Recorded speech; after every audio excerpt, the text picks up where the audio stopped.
Hey, this is Gerd Handel, and welcome to the Inner Light Project. This show is for anyone who's wanting to lead a happier, healthier, and enlightened life. Create more self-love, inject more joy and abundance into their daily life. Join me for inspiring interviews and spiritual topics so you can shine your inner light. Welcome to the first episode of the Inner Light Project. I'm so excited to share this space with you and bring you some enlightening stories from the most vibrational beings on the planet. Now, my first guest today is helping people to work in their flow as a fitness expert. Ali Reti helps people to be kind and loving to themselves and their bodies and work at their own pace. Ali, it's an absolute pleasure having you on the show, and thank you for joining us.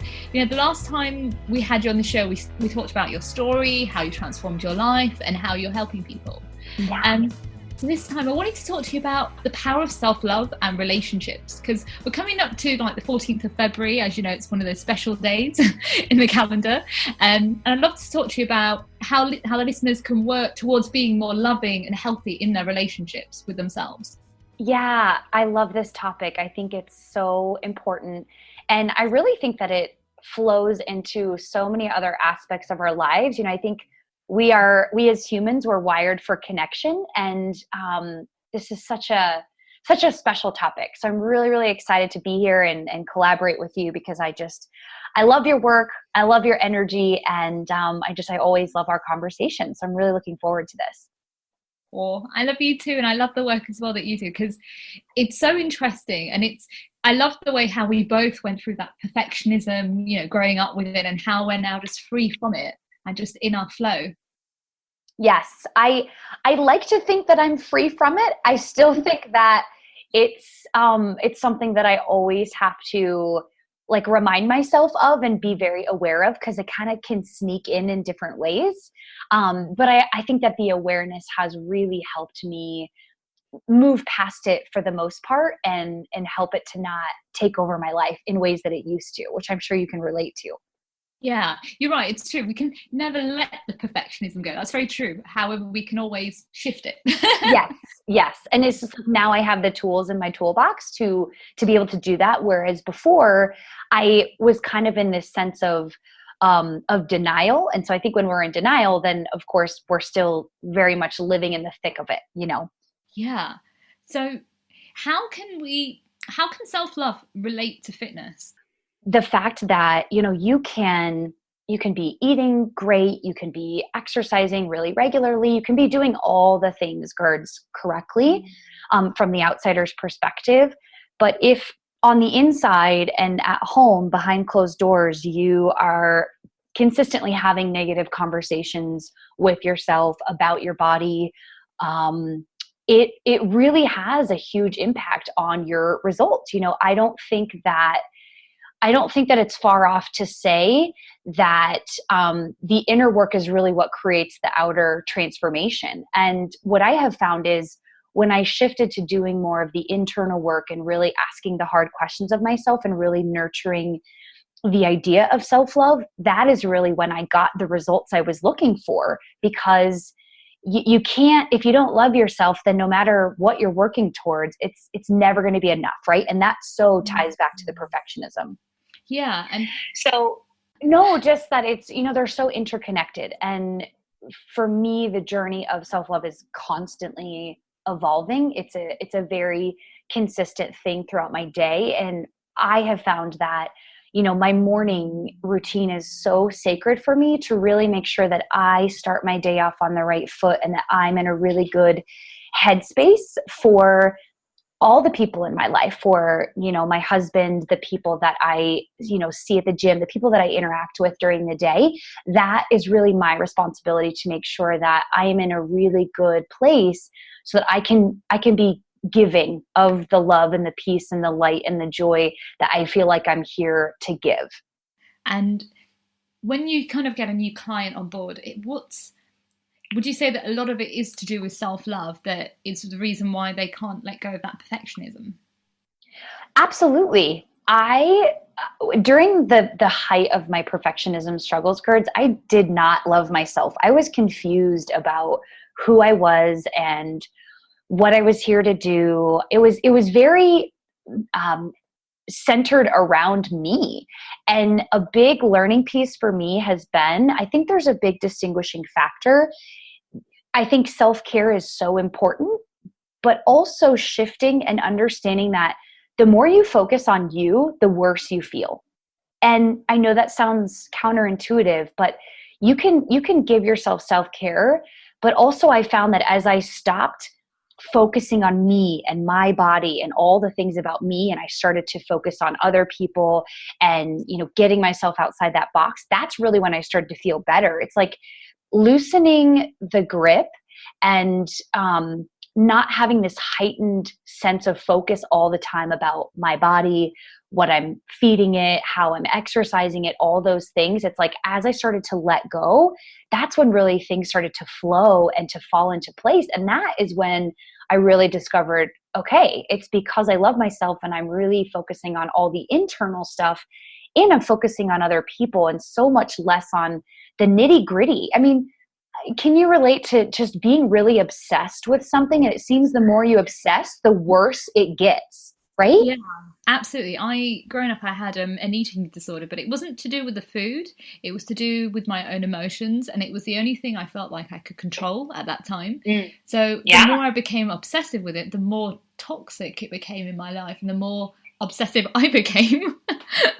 The love kind of for who I was kind of went out the window. It was more about that goal that Yeah. it kind of just lost myself and who my identity was, just because I was so focused and obsessive over that goal that I forgot to give myself that self-care and that self-love and say, hey, Yeah. it's okay. Exactly. It's one of those things where you have it's a tough journey. I mean, I say that it was probably one of the toughest things I've experienced because when I was going through it, all I could think about was I don't know how I'm ever going to get out of this. Like I can't picture my life outside of this bubble that I'm living in. And when I chose to loosen the reins, which also meant, gaining weight and not being so restrictive with what I was eating and all of that. It's interesting to me now being so far out of it and on the other side, everything's kind of come full circle because now it's just it's so natural for me. I choose healthy things to eat because they make me feel good. I exercise because it makes me feel good. I do all these things because mentally and emotionally it makes me feel good. And that's what I'm more focused on rather than the external and chasing this thing that doesn't really exist. Yeah, because everything starts from within. If we can't love ourselves, how can we love what we're doing and love the people around us, right? Right. And especially with a partner, during that time of struggle was, I was single for probably 5 years. And, for quite a while, I wasn't ready to date anyone. But when I was, at the time, I didn't realize that I wasn't ready because I was deeply struggling, right? With the obsession of perfectionism, with the obsession of my body. And there's no way that I was ready to focus on someone else because I didn't even love myself, and my husband always says, like, he's like, you have to be your own best friend. You have to love yourself in order to be able to give, you know, all that you are to someone else. And so it's funny to me that when I met him, I was really, I was well into my self-love journey and I was ready to be able to accept someone else as they are, because when you're a perfectionist, you're super critical of yourself, but you're also really critical of other people. And that can be hard to admit. But it kind of comes with the territory, you know? Yeah, absolutely. It's interesting that you brought that up actually, because yesterday I was talking to somebody and they they just want to be loved by somebody. That is their goal in life. And I was talking about how like we have to be that mirror. Like we can't expect somebody to turn up there and then if we're not doing their work on ourselves. So what we kind of want the qualities in that person, we need to mirror that ourselves in order to attract it. Yes, agreed. And you're absolutely right. And for me, I think about all the conversations that him and I have had about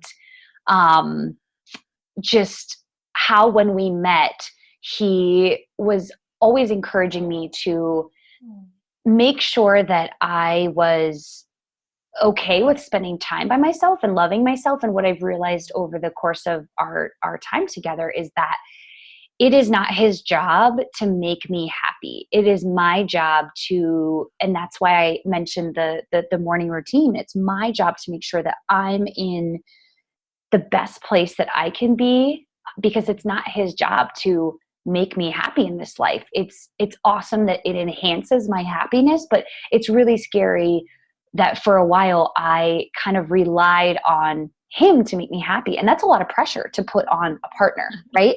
So when we can take that initiative and that, again, that ownership of, nope, it's actually on me to make sure that I'm happy inside and that I'm showing up my best. And then your partner is really just enhancing it. And I think it makes your relationship stronger and also lighter, because you're not putting all this pressure on them. Because it's a lot to be like, my happiness is riding on you, right? Right? Yeah, I agree with that. I feel like, and what I was trying to say to this friend of mine yesterday is that she needs, like, it's all about self-loving, because when we love ourselves, it's kind of like myself with my journey as well. Like when I went on my journey of just loving myself and accepting myself, I wasn't expecting a partner to come along. It kind of just happened. But when I wasn't working on myself, it was like, why is it not happening? Why me? Right? For sure. I'm sure anybody who's listening to this can relate to that. I know I can. I definitely was in that place of like, why me? And, we were talking before we started this interview, and I'd love to hear, you've gone through so much with your health and everything, but this last year, between the time that we recorded the last interview, was really me embarking on a spiritual journey that I had no idea would bring me to a place that I'm at now, which is a place where I can really take ownership for everything. And it feels really good, because it makes me feel like I'm in control in a positive way, not in like an obsessive way, but like if something goes wrong in a certain relationship or friendship, it's like, okay, what was my part in this? What could I have done better? And it feels really, really empowering. And it's also improved the quality of my relationships. I mean, my relationship with my family is the best it's ever been. I feel like my relationship with my husband is the best it's ever been. And I say that because I thought that I was happy before, but after embarking on this spiritual journey and really tapping into all that I am and all that I was gifted with, has made me realize that I am so much happier than I used to be, because now I wake up and it's like, it's all about, appreciation. What am I grateful for? And these things can sound really cheesy, but they have transformed my life, my relationships, my business, how I show up in the world.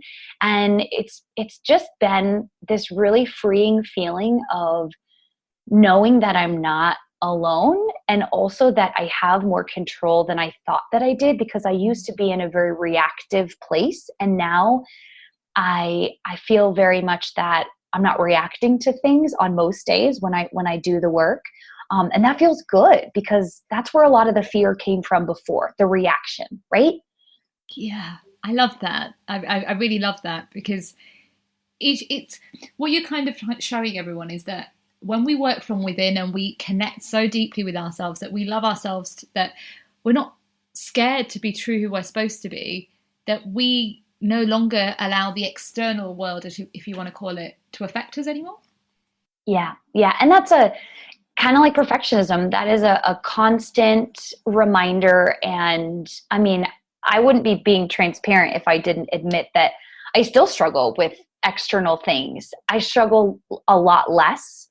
I feel like I have a grip on my life in a very different way, in a way that brings me peace. I used to resist meditation, and I don't know about you, but it's like the things that we resist the most are clearly the things that we need the most. And it brings such a sense of peace to take that time to just be quiet, to be peaceful, to do some stretching, to write in my journal in the morning. I mean, I noticed such a difference the days that I don't get a chance to do it, which is rare, than the days that I do. I don't know. It's really been amazing this last year, and how much it has transformed my thinking. And it's also hard, Gerds. It's like letting go of relationships and things that also don't serve you. And that can be hard too, as you're growing. Sometimes you're growing apart from certain people, and it can be hard to let go of that. Yeah, I remember the first time when I had to let go of certain situations and people, and it's very hard because we feel like we need to have those people in our life, and because that's what we've kind of grown up with, or like these were our closest friends like when we were younger. But it's all about realizing, how does that person fit into your life right now? How do they make you feel, and how do you make them feel? Are you helping to inspire or better them, and vice versa? Are they doing the same thing? And I remember the first time it was so hard. I think it took me like a year to like get over it. But as I've grown over the years, it's now I kind of see, like, if something does happen like that, it's like, okay, what was I there to learn from them, or what was the blessing in that situation? Yes. And I love that. And I think that speaks volumes about who you are, that ownership piece of what did this teach me? What am I here to learn, rather than, our old selves of like, why me? Like, why is this happening to me? Yeah, like, what have I done? Like, how did they treat me like that? And all those kind of questions that we would usually say to ourselves. It's so true. I think it's like learning that we're all part of each other, right? We're all part of Source, and Source is going to teach us things in different ways through other people, whether that's a learning curve or that's a blessing in a disguise. And it's knowing that, Amen. Yeah, like, it's knowing that that person was there for that point in your life for a reason, and if they're not supposed to be, it's okay. Like, it goes back to perfectionism. It's about letting it go and surrendering, isn't it, really? Oh my gosh, you totally just nailed it, because it is. I often will feel bad. Like, I think the hardest is, as we get older, we start to realize that our friendships are dwindling. Like, when we're kids, we have a lot of friends, and when we're in college, we have a lot of friends. And then as you have a relationship, you have a career, as you get married, eventually, if you have kids or whatnot, you realize that your circle is getting smaller and smaller. And that sometimes can be hard to grapple, because it's just so different, isn't it? Yeah, but what I have realised, my dear, is that if you keep holding on to those relationships that kind of no longer serve you or serve them, that eventually it will break down some way. Absolutely. It's been a learning lesson of quality over quantity, but also Yes. that it's tough when you think that a relationship is supposed to be for a lifetime. You've had this feeling of, we've been friends for 10 years, and this person knows so many things about me. And so when things go awry, it can be disheartening. You can start to feel like, wow, I shared a lot of my heart with this person, and I really thought that they were going to be around for a lifetime. And so sometimes it's just hard to let those go. I feel like the universe is trying to say, like, hey, if you're not going to let them go, I'll show you how to. Oh, trust me. I mean, and that was my experience this last December. In our last Mercury retrograde, it was like, I felt this, like, a lot of friendships where there's just different energies, and they were working themselves out, and some of them worked out in ways I never saw coming, and it was difficult. But I feel peace with it, because I don't have hard feelings. I think that it's okay. And sometimes we're growing in different directions. And so just right now, it's not the right time. And maybe it will be the right time again, or maybe it won't be. But again, it feels freeing to not hold on to that, and to not be so stressed about, well, this was supposed to be, for a lifetime. Instead, it's like, okay, I send you with love. I send you with peace. And that's really all I can do, and just kind of move on with life, Absolutely. Well, it's like, the way I kind of see it is that sometimes we have to step away from each other to allow ourselves to grow. And just like you said, if they come back, then that person was supposed to be back in your life. But we need to allow each other to breathe in order to grow sometimes. Oh, that's a good quote. That's a good quote. We need to breathe in order to grow. Yeah, because it is like the old adage, you never know what you have until it's gone. And that is so, so true in its purest form, that that it's easy to not appreciate something until you don't have it anymore, and then you realize what a big piece of it of your heart it was. And it can be a powerful lesson. It can be a really, really powerful lesson. And so if we kind of don't let go as well, it's like we're stopping that person from going as well and going on their journey. That's what I kind of found. And funny enough, actually, with the kidney operation, my dear, like you said, during the Mercury retrograde, oh my God. Yeah. It was teaching me a lot of things. It was almost like once the kidney was healed, it was releasing all of the old kind of baggage from the past, or like relationships that didn't, like you said, serve my purpose at the moment. And I just surrendered, and I thought I honestly feel like it was the best thing I ever did, because it allowed me to be more truer in myself and understand myself more than I ever have done before, and not question and doubt like my thought process, which sometimes we kind of do. We do. It's a very powerful tool, I feel. The universe, it's been interesting as I have learned so much about, source and, connecting with myself, that the things that I used to find ironic are not ironic. And it's also amazing what we're able to manifest and how quickly. And that can work both in the positive and the negative. Yeah, that's very true. 100% agree with you that. Yeah. It's very powerful. Very, very powerful. Gosh, you've got my mind thinking everywhere.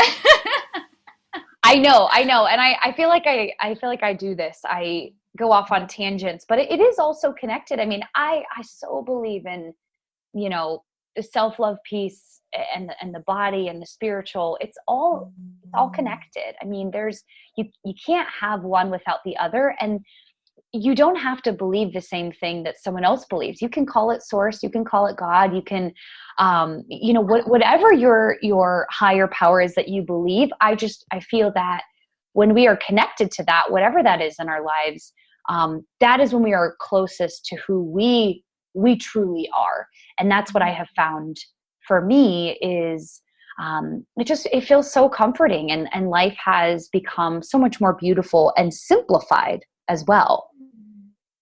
I love that. I can hear it actually, like from the last time I interviewed you, I can hear your journey actually. In a way, I can hear the flow, the connectedness, the surrendering, and just trusting in yourself. I can hear it. Oh, well, I appreciate that. That's really, really kind of you. I feel so grateful because, do you ever feel like this, that you discover things later in life that you've always known were in you, even from the time you were a kid? Absolutely. And now they're starting to surface, and it's like it was only a matter of time, but you always knew that it was there. You always knew. You always had that feeling as a kid, and something didn't exactly line up. And so it's almost like that. Do you remember that game Tetris, where the pieces fall down and they cross together in the perfect way? Yeah. I sort of feel like in the spiritual realm, my Tetris game, I have won, so to speak, and that it's aligned. And for many years, I was searching, and things just didn't feel quite right. Things felt a little too pressureful, or for me, being in a church, I didn't feel the connection. I felt a lot of judgment. And what I've realized is that I don't have to be in a church to have a deep spiritual connection. Yes. In fact, I feel the most connected when I'm walking by the ocean or walking on a mountain trail. That is what, like, nature, and it's no surprise that, my zodiac sign is I'm a very grounded person. So it's no surprise that those things, really resonate with me, just the earth and being grounded with the earth. So it's been cool. It's just opened my eyes, meet people. Now I have all these friends that are psychics and Reikis. And I mean, if you had told me this 5 years ago, I'd been like, you're crazy. What is that? But now it's so fun. I just get to learn and soak all this stuff up. And it's really, really cool to expand your mind and to be open to modalities that maybe weren't part of your upbringing, or maybe you never thought would be part of your life, but you get to pick and choose certain things that really bring a lot of beauty and joy to your life. if somebody told me as well, like I would not be like I would give up health journalism and go on this spiritual route, I would be laughing at them like, me? No. Somebody who would like rather go to the pharmacy than go to the spiritual person. But it's like we've always known about all these spiritual modalities and all these healing modalities. It's just sources bringing us back to who we originally were and what our ancestors had done. And it's just allowing that to flow. I think a lot of it, again, kind of links to when we were growing up. Like, you know, when we're kids, like, as you know, when we're a baby, where we have that self-love. Source gave us that self-love. And we and as a baby, we're like expressing that love to everybody else. We're showing them that joyful side, and it's reminding them to go back to their inner love. But then suddenly, as we go older, society tells us what we need to do and behave and act, and suddenly that self-love becomes doubt. And suddenly we begin to doubt ourselves, and then we have the inner critic, and it's like the inner critic takes over the self-love. And then when we have these, like, whether you want to call them life transformational moments or like healing our life moments, that's when it's almost like we're coming back to source. We're coming back to that inner love that source gave us from day one. And it's like you said earlier, it's reminding us to go back to those inner child, like the things that we did growing up, because that was always our love for source and ourselves. Oh, amen. When I was doing quite a few live events this last year, one of the things we talked about, you know, when you ask somebody a question of, you know, well, if you could do anything right now, what would you do? And it's even hard for people to answer that question because as adults, we've gone into this place of I have to be realistic and I have to be so matter of fact instead of allowing yourself to dream and be more childlike, which I believe creates more joy and flow in your life. And so when people are able to get to that place, their childhood is sprinkled with all of the answers. And usually it's the things they wanted to do as a kid that they still want to do, but somehow it got shut down by, you know, maybe a relative or a friend, or somewhere along the way they were told that they need to be realistic and they need to just hunker down, get a 9-to-5 job. And I think that has been one of the coolest things for me, is just to realize I just always knew, Gerd, that like I was not meant to be in that world. 9-to-5, show up, sit at a desk. Like, it feels so suffocating to me. And it's funny, if you look back at my journey, I've never really had one of those jobs. I've always had a job where I was very mobile. No 2 days were ever really the same. And it's interesting. Our childhood is a big indicator of what we wanted to do. And I want to go back to something that you said that was really, really beautiful. You know, you said like separating, you know, our inner critic, the ego. Have you read the book, The Untethered Soul? Oh, I haven't, no, actually. Okay. So The Untethered Soul, it's, when I say it's a difficult read, it's a slow read, because understanding the ego, I personally find can be challenging at times. It's challenging to read because it's so truthful. And sometimes reading the truth is really hard. But what it talks about is, if you can imagine your inner critic, your ego, as a person, so this goes back to self-love, Gertz, if you can imagine that as a person, you would talk to it very differently than you probably do in your head. And I know that sounds so simple, but it really shifted things for me. I was like, oh my goodness, that's so true. I mean, I wouldn't say all the things, or I wouldn't allow my ego to say all those things to an individual. And so it's separating the two and realizing that you are not your thoughts. So you're going to get hundreds of thousands of thoughts. And if you can just let them pass by and understand that it's not really you, it's your brain's protective mechanism. It's constantly protecting you from, you know, fear and all these things. And so if you can learn to separate yourself from that, difficult, a constant, you know, daily battle, I think, but it can be really freeing. And it could be the difference between what is blocking you from doing what you actually want to do, because I guarantee it's probably your mind. It's probably, you know, your mind and the 5,000 messages you're being sent, you know, via advertising, social media, and all that mixing together in one big pot. And then it's like, well, yeah, that's really overwhelming, isn't it? Yeah, absolutely. Like, yeah, you just got me thinking. And it's so true, because like, even like our bodies as well, like being healthy, it's all to do with being kind to ourselves, right? It's all to be like, we'll critique ourselves, like, what we had for dinner, what we had for breakfast, what we had for lunch, and we're always critiquing. But if we were, like you said, I had that as a person, we wouldn't do that. We'd be like, oh, it's okay. Totally. And think it like, imagine, Gerds, if you spent the amount of time, and I don't mean you, I mean just like the proverb, like in general, imagine if we spent that time, the time we spend being so critical about what we ate, how we exercise, and blah, blah, blah.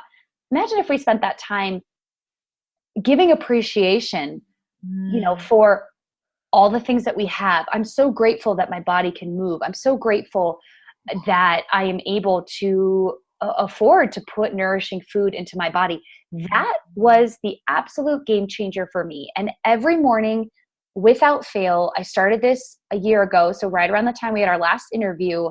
And of course, I've missed a few days because I'm not perfect, but it has been so powerful. I write down in the futuristic terms how my day went. So in the morning when I write in my journal, I say, thank you so much for such a phenomenal group fitness class today. Thank you for all of the amazing friends that I made today. Thank you for the ease and the flow of moving my body and nourishing it. And it puts me in a higher vibration.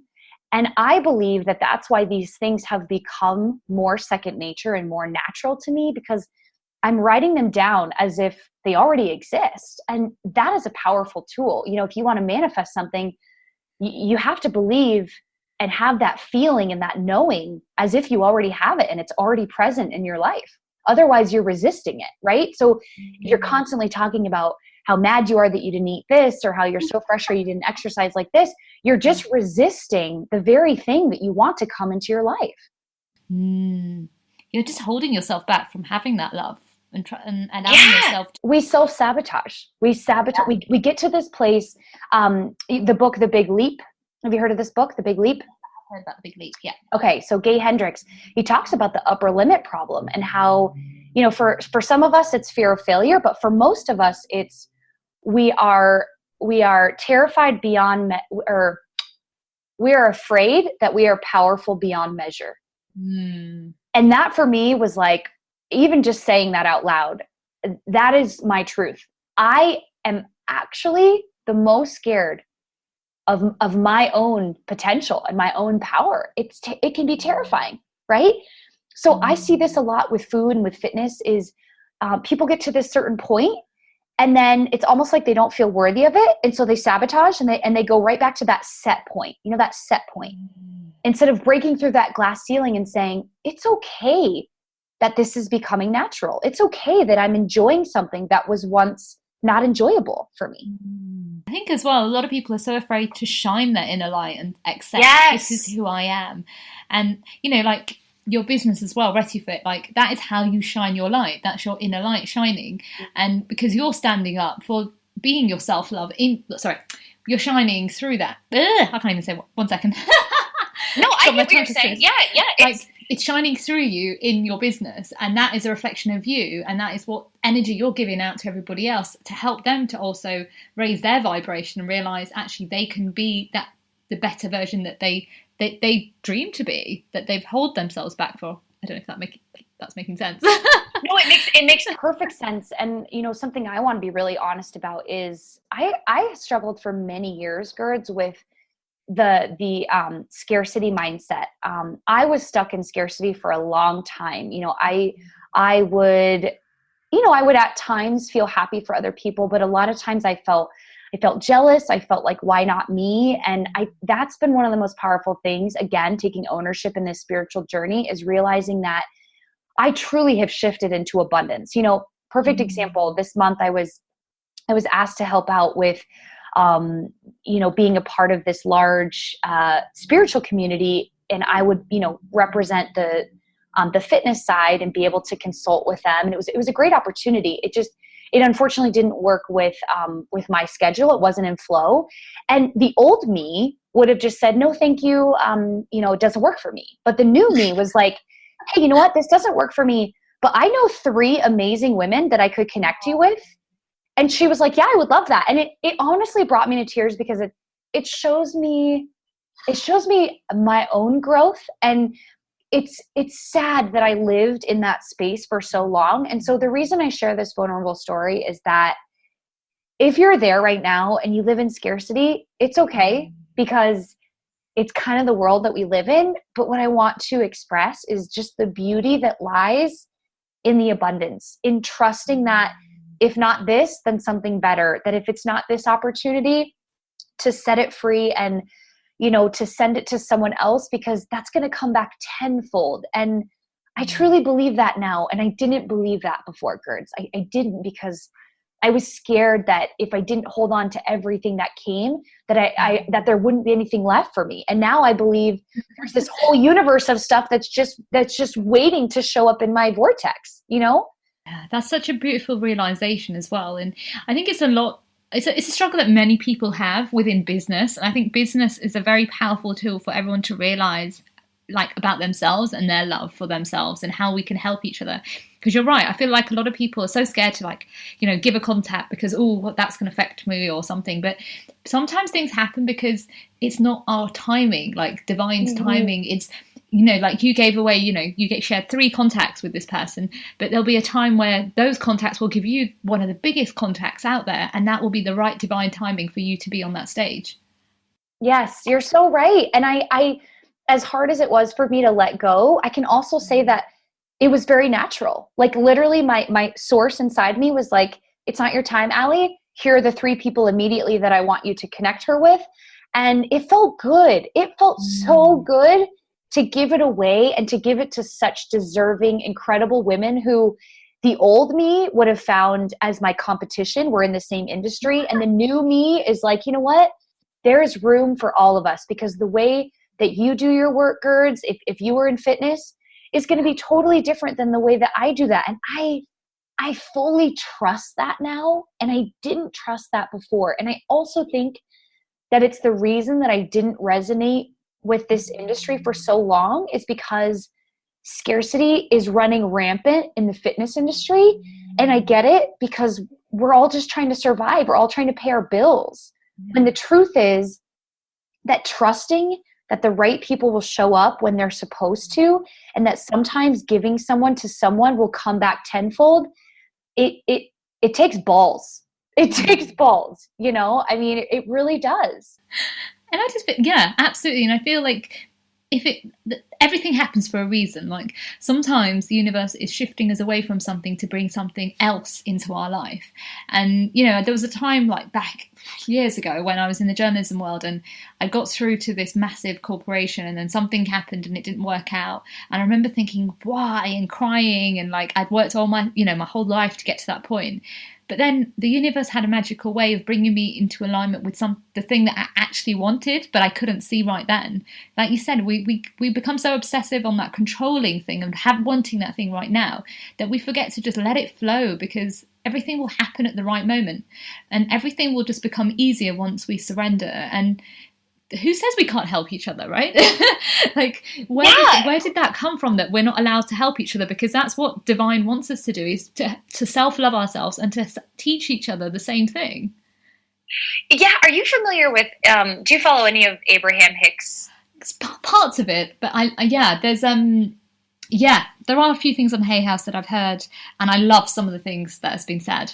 Okay. So I love, when I'm making breakfast or something after my meditation, she does live events, and I've been to one, and it was absolutely sensational. If you ever get an opportunity, it is so amazing how you can sit in a room and have a question that you want to ask. And obviously you might not get chosen because there's thousands of people.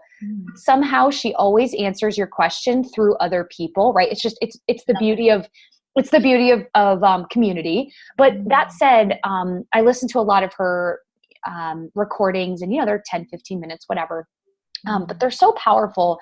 And I have realized through her, she is always talking about, you think that you want your life to be predictable, but she's always saying you don't. I mean, the beautiful parts are the ones that are a total surprise and you have no idea. And what if you just leaned into that? And this last year, I've just been so blown away by how many times I've had, things I thought I wanted that I had to wind up letting go because it obviously wasn't my time. And then other things that I knew deep down that I wanted, but I had no attachment to, and they immediately showed up. And so it's like the things that we hold on to so tightly, the things we're so attached to, they won't come because we are standing in our own way. We're resisting it until we trust and know in our core, in our bones that it's coming, and we just set it free and know that it's going to show up. Yeah. That's just how it works. That's how the universe works. Absolutely. And if something doesn't come our way, it's not a bad thing. It's actually like, we didn't need that. That wasn't there to serve us. Something else better is there coming to us. Oh, something 100 million times better that you couldn't have even dreamt of it is going to show up. Right. And again, like we try to predict, it's got to happen in this way. And that was a big thing that I used to force, was like, okay, I want to do this career and this is the exact path I'm going to take to get there. And it's like, really? Like, do you want to make God and the universe laugh? Just tell them how you plan to do something, and they will show up and show you, actually, I have a totally different route for you that's going to be even better than you even imagined. So why don't you just trust me? And like, isn't life so much more peaceful knowing that you have someone on your side? Like you show up 50% and it will show up the other 50%. Absolutely. Yeah, it's such a powerful tool. I'm a firm believer of surrendering, because surrendering allows us to become more who we are and create that inner love for ourselves and be a healthier version of ourselves as well. And just be who we were supposed to be, that we were born to be as well. Like, it's just allowing ourselves to be that inner light that we were supposed to be, and shine that and show others to do exactly the same. I don't know about yourself, but like my name itself, Gurdeep, actually is the lamp of the guru. So I help people from I love that. Yeah. The lamp of the guru. It's helping people from the darkness into their own light. But I've always done that. Like you were saying about before, like when we were kids, I was always helping people do that, but I didn't know I was doing it. But I was resisting it in other ways, going into different things. But like the universe, nope, I'm going to chuck you out there and you're going to have to shine that light. Oh my goodness. You inspired me. I Googled my name really quickly. Ooh. My name literally means to elevate. There you go. I mean, that literally brings me to, like, how crazy. Like, I so believe that we are born into our name. Like we carry out the destiny. How cool is that? To be the light. That's so cool. And to elevate others. Do you think your parents had any idea when they named you that? They kind of. Well, yeah, they kind of know that, because the first bit, GUR, is like guru, and deep means light. So it's a bit weird how you do like interpretations from Punjabi, but it basically means God's light. But if in the actual interpretation, it's the lamp of the guru, helping others to see darkness into the light. So I think they did know. There must have been a reason like why they chose that name. Because I know with my brother, his is about strength and being a strong person, and about victory and always helping others as well. Like there's something in our names, like you said, it is. Yeah, I'm just a bit taken aback by yours. That's amazing. I'm taken back by yours. This is so neat. Now, like, doesn't it make you just like want to Google everyone you know and like look up the meaning of their name? Yeah, it's funny because my partner's name, his is to do with like God's light as well. It's very similar. It's really interesting how we came together. It's like it was a perfect match. Like there was no other way of putting it. Whereas I think I should look back into the old people's names and see what that was about, because it's quite funny. My dear, we are coming towards the end of the show. I've just realised. I had one more question for you before I forget. Yeah, of course.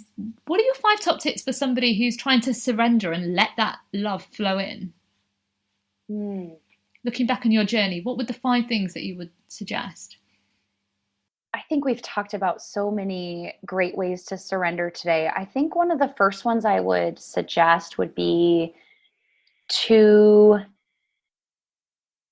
I would say, take out a piece of paper and have no limits at all. Nothing is far off. Nothing is crazy. And start to write down and get out of your mind and onto paper. Like, what is it that brings you joy? What is it that lights you up?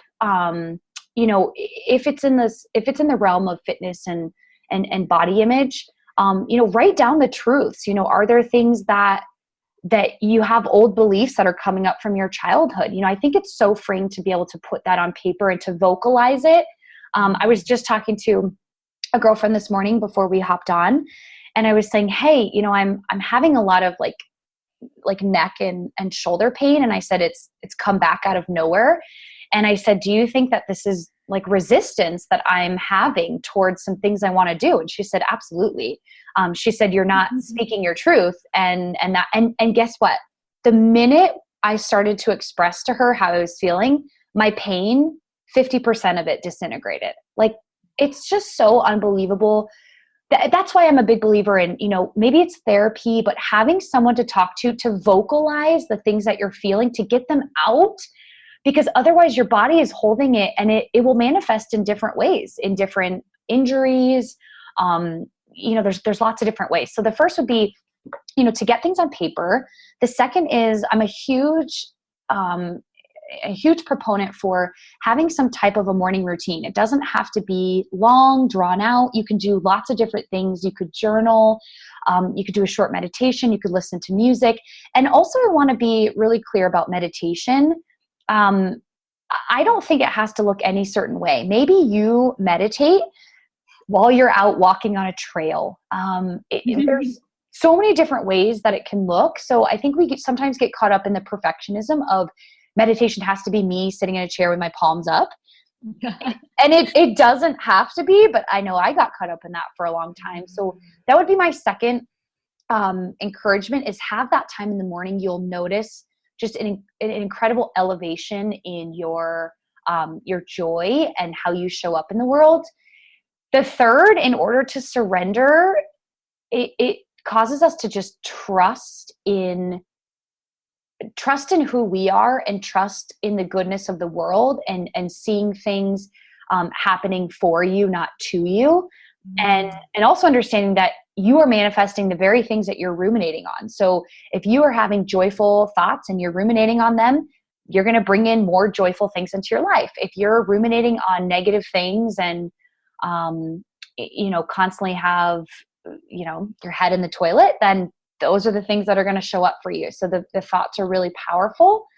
4 would be the self-care. I think surrendering can also come in the form of, doing things for pleasure, whether it's a bath, whether it's spending time with a girlfriend, a movie, having a long walk or a yoga session. I think that can be really, really transformative. And the last thing with surrendering is knowing that it's an inner job, and knowing that you are the only one that really holds the key to making that happen. I believe that it can be enhanced by and supported by many people around you. But at the end of the day, it's also a beautiful thing to know that you really hold the key to that. And the sooner that you are willing to kind of let go and let the universe or God or whatever you believe guide you, that's really where the beautiful journey and the transformation starts to come through. I love those 5 top tips. And I really believe the one that you said about meditation is so important. Like, so many people will go to all these classes, and it is really good to go to kickstart your journey in meditation. However, nobody knows how to meditate better than you. Your own style, your own routine. And we had David G on last year, and that was so interesting what he was saying about how he went to a class when he was at university, and how this guy used to hit them on the back with this stick or something when they were meditating. He goes, that's not right. And the guy said, no, I'm the master, I know better. And he just stopped going there, and he just trusted in his own meditation style and believed in himself. And I think that is key, that we should go, if we don't know where to start, go and try and learn a tool from somebody, but then create your own meditation. Mm-hmm. Yep. And there's no time period that it has to be. I think start small. I think it's really important to, don't expect that you're going to hop into a 10-minute meditation. Maybe that might sound easy to someone. Let me just tell you how difficult it is to sit still for 10 minutes, which probably means we need it more than ever. Let's start with 2 minutes, move to 5 minutes. move your way up. Also understand that certain days you might have more time than others. I believe it's the exact same as when we fuel our bodies. Some days you'll eat more, some days you'll eat less. The body knows, it's an amazing creature and machine. And when we can really get connected with it, it has all the answers inside. It's just that often we look outside ourselves for people to tell us the answers. And that often just winds up leading us down a path that doesn't feel true. And then we come full circle and realize I'm actually the one that really knew my body best. Yes. Yeah, that is so true. And sometimes when you're meditating in the beginning, it's not going to be easy. You're going to cry and things are going to come up. Like I remember first going into my meditation, not realizing and that, I thought, I'm going to meditate and everything's going to be great. And I'm going to be like, la, la, la, la, like, running in the fields and everything and being super happy. Nope. The first few months, it was like, let's get the shit out. You're releasing. There's so much release that's coming up. Yeah. And I think we've got to remember, all of us, that for some, it might be like where they're running through the fields, but for others, there might be a lot of work that needs to be done. And if you are feeling that heavy energy, just keep going, because it will get lighter and it will get easier, and just trust in that process. Mm-hmm. Mm-hmm. And also, it can be done at any time of day. If you miss it in the morning, it's not like, again, I'm going to relate it to food. Let's say that you don't have the best breakfast and lunch. You don't have to sabotage your dinner. Like, if you don't get a meditation in the morning, it can happen in the afternoon. It can happen at night. It can happen any time of the day. Living in the gray area and not having such strict black and white rules is really going to help you to release the pressure and to be able to surrender to the moment, tap into the moment. It's like when we live in the black and white, it's like, oh, it's past 7 a.m. I missed my meditation, instead of getting to 3 o'clock and being like, you know what, I'm feeling really agitated. I really think that I could benefit from a 5-minute meditation right now. And that's been a big learning lesson for me, because I do like to have my routine, but I also realized that the massive benefit in being open and letting things just happen as they will. That flow is such a beautiful thing. And when you learn to let that flow carry over into the rest of your life, like not working as hard, which sounds crazy, infusing more joy will actually sometimes bring you more money, makes you more successful. Like it's just amazing how backwards I think society has things. So it's kind of fun. It's like a game. It really is a game, Gertz. And there's a book I would recommend. It's called Thank and Grow Rich. So not Think and Grow Rich. It's called Thank and Grow Rich by Pam Grout. It's such a fun book. It was one of my first books kind of like getting into the spiritual realm. It's not overly woo-woo, so it's a really good place for people to start if they're kind of just curious about things. And she does this like 28-day challenge where you start to, just discover different things you appreciate and, manifesting different things. And that really got me wildly excited. And just, then I, started to overflow into so many other spiritual teachers, but just a really fun, encouraging, great read. She's such a gifted writer. So she's got a lot of books that are on the New York Times bestseller. So highly recommend those if people are kind of intrigued and interested, but maybe not as woo-woo as you and I. Thank you. I really appreciate that. And thank you for being on the show, because wow, what a journey. I would have not expected this conversation between us. Me either. I know. And I totally feel like I hijacked our conversation and took it in a totally different realm. No, it was supposed to flow this way. And that's what I love about it, having these conversations, because we're just trusting in what needs to be shared for today and allow it just to flow. And that was beautiful. And it was amazing to hear your story, like how far you've come from last year as well. And like being in your spiritual journey and just allowing everything to surrender. And I know we talked about self-love and relationships, but it's so true that surrendering and self-love are very similar. So similar. And they very much, I can truly say I'm happier in my marriage than I ever have been. And I didn't think that I was unhappy. But when you raise your vibration and you realize the other levels of joy and happiness and abundance, it is so beautiful. And just the fun that I'm able to have, and instead of being so critical about the little things, and really like practicing what I preach and applying these things to my marriage has truly transformed. And it's really, really cool. And in a lot of ways, I'm so grateful for this journey because I truly believe that we don't have to have conflict. That oftentimes we create that because, again, that upper limit, like we think that it has to be present. And so what I've really leaned into, Gerds, is that the conflict doesn't have to be there, and that I will notice myself kind of like creating a fight or creating an argument if things have been going really well. And instead saying, it's okay. It's okay that things are going really well. You don't have to sabotage that. Yeah, it's so true. Yeah, wow. You're right. It's so true. It's again, it's all just allowing ourselves to shine. Just shine and let it flow. And not being afraid of our own light, which is, it can be hard. But when you become less afraid of your own light and more tapped into who you are, that's when it makes it a lot easier for you to support others in shining their light. If you're afraid to shine yours, it's very hard to watch other people shine theirs because it's projection, right? You want something that they're doing, and it's hard to watch that. Absolutely. Yeah, that is so true. Ali, thank you so much for sharing everything. And thank you for just being yourself and just being so honest and sharing everything about your journey and who you are and, you know, how much self-love has become part of your world. And keep shining your inner light with others and just keep being the best version that you can.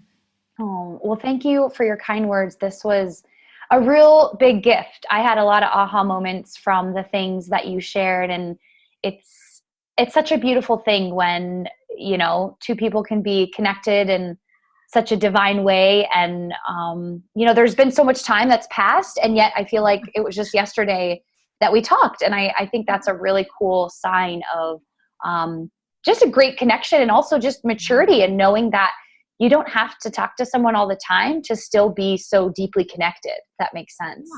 Yeah, definitely. But even from day one when we first spoke, there were so many similarities with us. It was just like, yep, I already know you. Yeah, we do. I'm sure we met in a past life. Yeah. Thank you, Gerds. What a great show with Ali Reti. I had so many aha moments with her, and it's so powerful when we can share our own stories and help others to shine their own inner light. Unfortunately, that's the end of the show.